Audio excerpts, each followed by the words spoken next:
The bill has been thoroughly prepared and rigorously consulted to ensure that its operational functions are safe and logical for those who are eligible to choose voluntary assisted dying, and that the person and health professionals are adequately protected.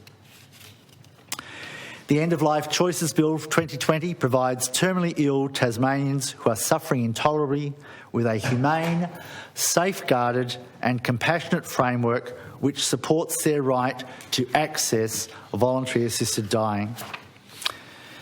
I genuinely hope that it will provide Tasmanians with the reassurance and comfort they may choose in their time of need.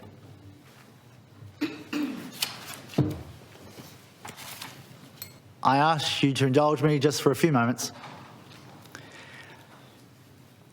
Why are we here? Why are we here? This is not an existential or even a rhetorical question. It's a very personal and practical one. What I mean to ask members is more specifically, why are you in this chamber today? What made you put your hand up for the public scrutiny, time away from family and the pressures that come with standing for politics? I suspect that if members were to provide answers to those questions right now, there would be a range of reasons as to why they entered politics and or why they continue to work in this space. But I imagine the one thing we all have in common is this. We all thought that we could make a real difference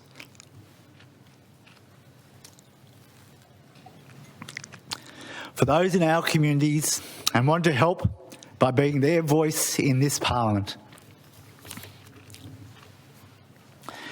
Perhaps we had this thought and waded into politics, immediately starting at state level, as our two newest members, the members for Huon and Rosevears, have done, or as many honourable members here, including myself, by working in and around our communities in local government before we found ourselves in this esteemed chamber. Perhaps we didn't see it in ourselves, but some encouragement from someone who thought, yeah, you could do a good job, you just need a little push. At some point, we all made a commitment to try and make this state a better place, to work hard to strengthen and support our communities, and above all else,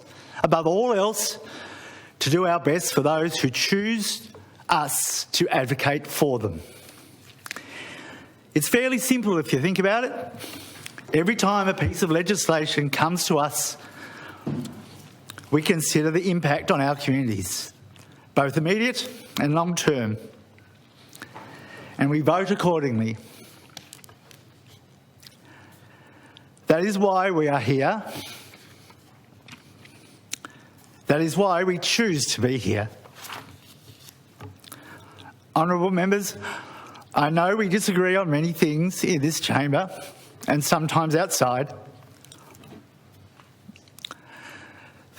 but during this debate, I hope we can all agree to put our community's wants and needs to the forefront of our thinking. Every now and again, we find ourselves reviewing a bill whose impact, whether it's passed or not, stands to impact literally every person in this state now and into the future. Today is one of those days, and I commend the bill to the Council.